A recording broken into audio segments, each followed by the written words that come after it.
Je me présente, je m'appelle Aliou Moussa Sall, je suis avocat. Je fais partie du collectif de défense du commissaire Saddam Mokhtar. Je ne vais pas trop m'allonger parce que les collègues ont déjà dit l'essentiel. Je ne vais pas répéter et vous retenir inutilement. Mais j'insiste seulement sur le fait que le commissaire a été saisi par un soit transmis du procureur de la République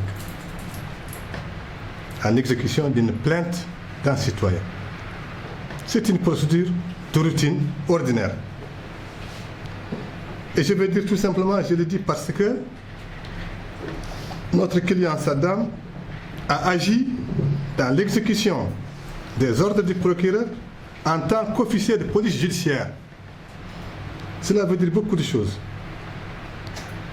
Et la procédure de poursuite d'un officier de police judiciaire obéit aux lois et règlements de notre pays. Le doyen Bilal, qui est le coordinateur du collectif, vous a cité les articles de la loi qui a été votée au Parlement qui décrit la procédure de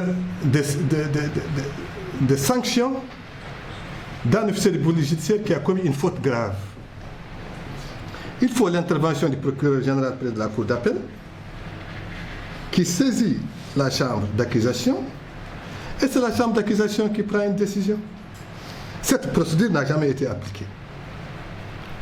Ensuite, c'est un officier de police judiciaire, il bénéficie d'une immunité. Cette immunité, à ce jour, n'a jamais été levée. Pourquoi cet empressement? Pourquoi cette violation des textes? Nous ne sommes pas contre que notre client soit poursuivi, mais qu'il soit poursuivi au moins en respect de la législation de notre pays. Cela peut se retourner contre n'importe qui. Il est donc important, dans un état de droit, que la loi soit appliquée et respectée. C'est ce que nous demandons. L'autre bavure, ce que je voulais dire, c'est la publication à la presse d'une ordonnance de renvoi. Ça, c'est totalement intolérable. Et j'en veux aux acteurs de la justice qui interviennent dans ce dossier, les magistrats, les avocats, les greffiers. C'est eux qui sont à l'origine de la divulgation par la presse de cette ordonnance de renvoi. Parce qu'elle n'est détenue qu'au cabinet d'instruction. Et elle est portée à la connaissance des parties.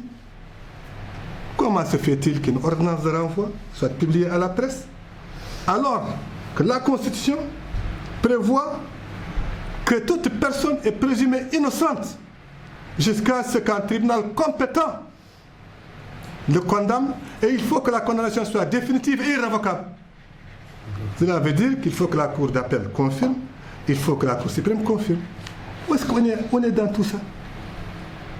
Nous, on a fait appel contre l'ordonnance de renvoi. Elle peut être annulée hier, aujourd'hui ou demain. Alors qu'on a sali le nom de notre client à la presse. Voilà pourquoi on dit que l'instruction doit être secrète. Parce qu'on ne sait pas le cours de l'instruction. La personne peut être innocentée, elle peut avoir un non-lieu, elle peut être acquittée alors que son nom a été scellé. Je ne veux pas trop vous retenir, ce que je voulais tout simplement dire. C'est que personnellement, j'ai beaucoup de choses à dire dans ce dossier, mais je préfère attendre et je connais là où je vais le dire et là où je serai entendu. Ce n'est pas actuellement ici. Je veux tout simplement attirer l'attention de l'opinion publique que notre client Saddam a subi un acharnement injustifié. La simple preuve, c'est qu'on a bafoué toutes les procédures. On aurait pu les respecter. On respecte les procédures, on l'emprisonne, on fait la procédure normale. Ok. Mais bafouer toutes les procédures pour s'acharner à cette personne, à mon avis, nous demandons à ce que justice soit rétablie au profit de notre client Saddam. Nous allons demander l'annulation de cette procédure. Elle est nulle, nulle et non avenue. Et c'est la loi qui nous autorise à le demander. C'est tout ce que je vais dire.